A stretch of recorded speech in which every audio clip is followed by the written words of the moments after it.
السلام علیکم ورحمۃ اللہ وبرکاتہ۔ ڈیئر بردر اینڈ سسٹر، امید کرتی ہوں کہ آپ سب بہترین صحت اور ایمان کی حالت میں ہوں گے۔ آپ سب سے معذرت چاہتی ہوں کہ میری ویڈیو میں بہت تاخیر ہوئی، اتنے دنوں سے میں ویڈیو نہیں بنا پا رہی تھی، کچھ ٹیکنیکل ایشو تھے جس کی وجہ کر میں ویڈیو اپلوڈ نہیں کر پا رہی تھی۔ انشاءاللہ اب ایسا نہیں ہوگا، الحمدللہ اللہ کے کرم سے اب سب ٹھیک ہے، تو انشاءاللہ اب ریگولر ہوں گے۔ تو آئیے آج کے ٹاپک کی طرف۔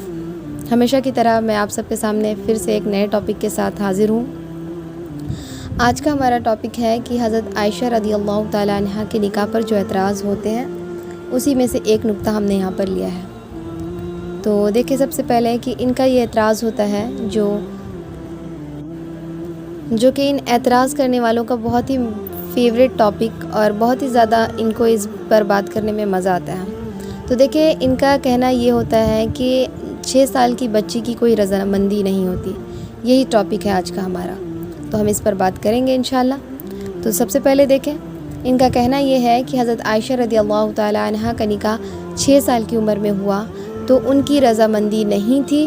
اور ان کا یہ نکاح بچپن میں ہو گیا۔ تو سب سے پہلے یہ بات جان لیں کہ امی عائشہ رضی اللہ تعالیٰ عنہ کا نکاح واحد ایسا نکاح نہیں ہے جس پہ تعجب کی جائے یا کوئی حیران کن بات ہو کہ یہ ایک ایسا نکاح ہے جو کہ بچپن میں ہوا۔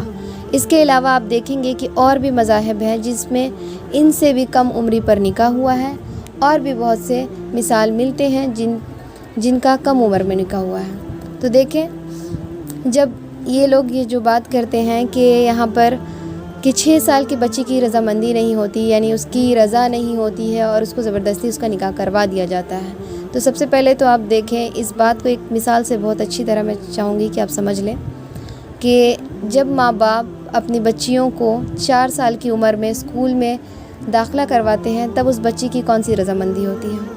ہم نے خود اپنی آنکھوں سے دیکھا ہے کہ کس طرح بچے بچیاں روتے ہوئے گڑگڑاتے ہوئے وہ اسکول نہیں جانا چاہتے، منتیں کرتے ہیں، لیکن ماں باپ زبردستی ایسے ظالم جیلر بنے ہوئے ان کو اسکول میں داخل کرا دیتے ہیں۔ اور میں نے تو 4 سال بہت زیادہ کہہ دیا، آج کل آپ دیکھیں گے کہ 2-3 سال کے بچوں پر بھی یہ ظلم ہو رہا ہے۔ تو دیکھیں، جس طرح سے ان کے ماں باپ انہیں زبردستی اسکول بھیجتے ہیں، پھر اسکول والے اپنی مرضی سے ان پر کتابیں مسلط کر دیتے ہیں اور اپنے مطابق ان کو اپنے ٹائمنگ کے حساب سے پڑھاتے ہیں، یونیفارم ان کے مطابق ہوتا ہے، یعنی کہ بچے کی کوئی رضامندی نہیں ہوتی ہے کہ وہ اسکول جائے، نہ وہ وہاں پہ کتابیں لے پڑھے یا ان کے یونیفارمز پہن کر وہ وہاں اتنے دیر ٹائم اسپینڈ کریں۔ بچے کی کوئی رضامندی نہیں ہوتی، لیکن ماں باپ پھر بھی زبردستی کرتے ہیں۔ کیوں کرتے ہیں؟ کیونکہ انہیں ایسا لگتا ہے کہ یہ ان کے بچے کے فیوچر کے لیے بہت اچھا ہے،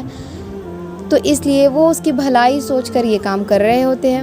اس وقت تو کسی کو یہ نہیں لگتا کہ ان بچوں پر ظلم ہو رہا ہے، ان بچوں کی اپنی رضامندی نہیں ہے، لیکن زبردستی انہیں اسکول میں داخل کیا جا رہا ہے۔ لیکن جب بات امی عائشہ کے نکاح کی آتی ہے تو سب کے زبان کھل جاتے ہیں اور سب اس پر اعتراض کرنے لگتے ہیں۔ تو دیکھیں، جس طرح سے ان کے والدین نے اپنی مرضی سے ان کے اپنے بچوں کی بھلائی کا سوچا، اسی طرح امی عائشہ کے والدین نے بھی ان کی بھلائی کے لیے، ان کے اچھے فیوچر کے بارے میں سوچ کر ہی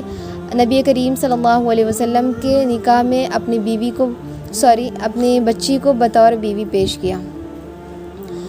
تو دیکھیں کہ ان کے والدین کو بھی معلوم تھا کہ ان کی بچی کے لیے کیا بہتر ہے اور کیا نہیں ہے، اور وہ ان کی اپنی بچی ہے، وہ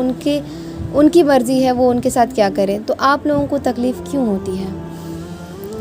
ایک اور بات جان لیں کہ ایک چیز اس میں فرق دیکھیں آپ کہ جس طرح یہاں پہ میں نے جو اگزامپل دیا ہے کہ وہ 4 سال کی بچی جو اسکول میں نہیں پڑھنا چاہتی، تو یہاں پر آپ دیکھیں گے کہ والدین زبردستی کرتے ہیں لیکن بچی نہیں چاہتی ہے کہ وہ اسکول جائے۔ لیکن امی عائشہ کے معاملہ میں ایسا بالکل بھی نہیں ہے،